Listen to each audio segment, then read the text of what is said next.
A'udhu billahi minash shaitanir rajim. Bismillahir rahmanir rahim. Dhe së dashur, vazhdojmë me detyrat që i kena ndaj Kur'anit familart. Një ndër mësimet e Kur'anit është që Kur'anin Zoti subhanahu wa taala e ka bërë për njerëzimin shërim. Kur'ani Allah në disa vende e përmend si shifa. Kur'ani shëron. Çfarë sëmundje shëron Kur'ani? Dietar kanë thonën Kur'ani i shëron sëmundjet e shpirtit, sikur është mësishi, sikur është sihri, magjia, e shumë sëmundje tjera që janë të shpirtit. Kur'ani i shëron.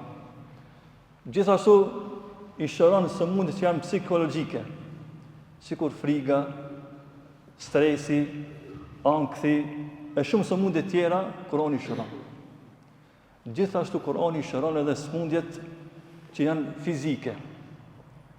Ki sëmundjet e barkit, sëmundjet e zemrës, trupit, edhe sëmundjet fizike Kur'ani i shëron. Pra tu tre llojet e sëmundjeve Kur'ani i shëron. Allah thon Kur'an në 3 vende, në Kur'an Allah ka përmendur që Kur'ani është shifa. Thot Allah subhanahu wa taala në surën Yunus, ajetin 57, Ja ejuhan nas, o ju njerëz, qad ja'atkum maw'idhatun min rabbikum. Ju ka ardhur një këshill nga Zoti. Wa shifaa'un lima fi sudur. Por që kjo këshill, pra Kur'ani, është shifa lima fi sudur. Është shërim për atë që është në gjoksa. Pra më thonë Kur'ani është shifa.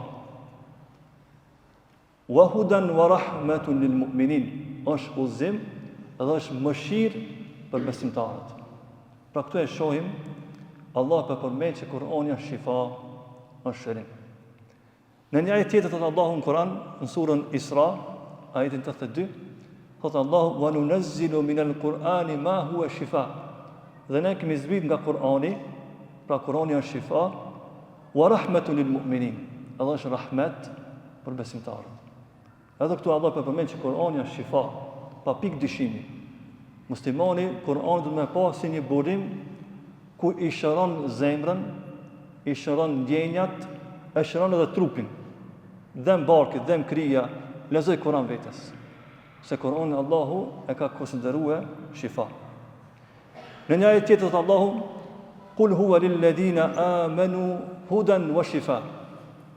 Thuaj o Muhammed, kallëzoj njerëzve se ky libër është shifa dhe është udhëzim për besimtarët.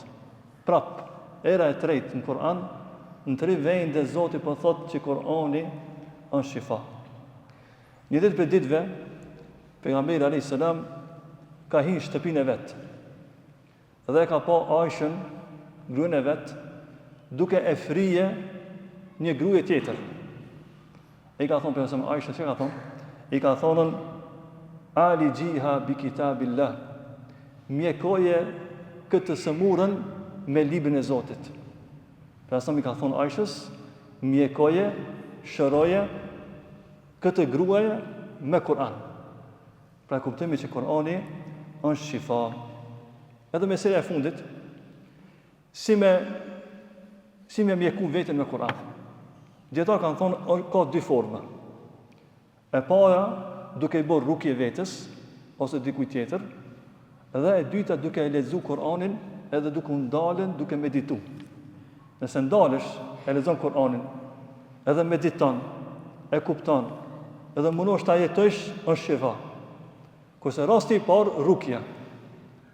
Rukja i bie kur dikush sëmurët, personi e frin vetin e vet, ose e frin fëmijën e vet, ose dikan tjetër me Kur'an.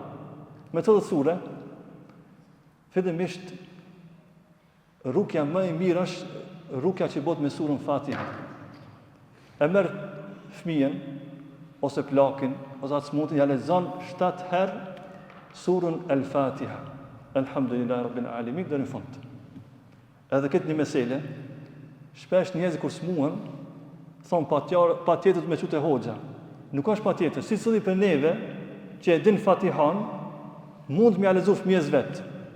Ja lexon vetes, ja lexon gruas, ja lexon shokut, lexon 7-8 Fatihan, inshallah në shërim. Hoxha, a ki argument? Po. Në kohën e pejgamberit selam, sahabët kishin qenë rrugës duke ecë, edhe nalën në një vend. Edhe ju thonë atyre, a ka mundësi me nejtë në sonte të ju? Ata ka thonë, jo. S'ka vend për juve. Tamam, s'ka vend të kanë ecë. Sa janë largue jashtë qytetit, janë nalë një vend me pushu sahabët. Shokët e pejgamberit selam. Çka ndodhen? Ai vend, ai katun që si pranoi misafirt, kryetari i atij vendit e kish kaq akrepi, ose e kish kaq me një transmetim gjarpri. Edhe ka lip shifa. Pa ata s'kan ditë. Kanë thonë njëri për tyre, hajde që kemi të qëta muslimant, që si pranum me him rejna, të pysmi mos po din në esent. Edhe shkojnë, e thiri njëni për muslimanve. Ju thonë, kryetari jonë sëmurë, a di njëni dini ilaq? Muslimoni, njëni për tyre ka thonë, po, unë e di një ilaq. A më ka thonë, ju në kemi përzanë. Ju dëni shtash me pagu qërejt, këtë ilaqin tonë. Ka thonë, s'ka problem. Nena pasanik, sa të lipni veç të shërëmi kryetarin tonë, se ka ka që gjarpri, akrepi. Edhe kësë sahabiju vjen dhe a lexon surën Fatiha 7 herë. Edhe e personi shërohet. Kryetari i atij katunit shërohet, edhe muslimanëve ju japin disa dele. Thuhet që një tuf delesh. Edhe muslimanët i marrin këto delet edhe kthehen në Medinë. A këtu e shohim që Kurani, sura Fatiha, sidomos, është shëra. Gjithashtu është ajeti Kursia. Allahu la ilaha illa huwal hayyul qayyum, është një ajet për ajeteve të shifas. Gjithashtu janë muawidhatet. Çfarë janë muawidhat? Kul huwallahi, Feleki dhe Nasi, këta janë 3 sura muawidhat, mbrojtëse. Për ta si për mësën kur sëmur, gjithmonë ka lexuar vetes kul huwallahi, Felekin dhe Nasin. Bile kur flan muslimoni apo e lexon 3 herë kul huwallahi, 3 herë Felekin, 3 herë Nasin. Se është një ndër duat që janë shifas dhe shërimi. Gjithashtu mund edhe ajete tjera të Kuranit. Të në ajete zgjedhën, shemë një ajet që flet për syrin, edhe ja lexon smundje që ka sëmundje për mësyshit.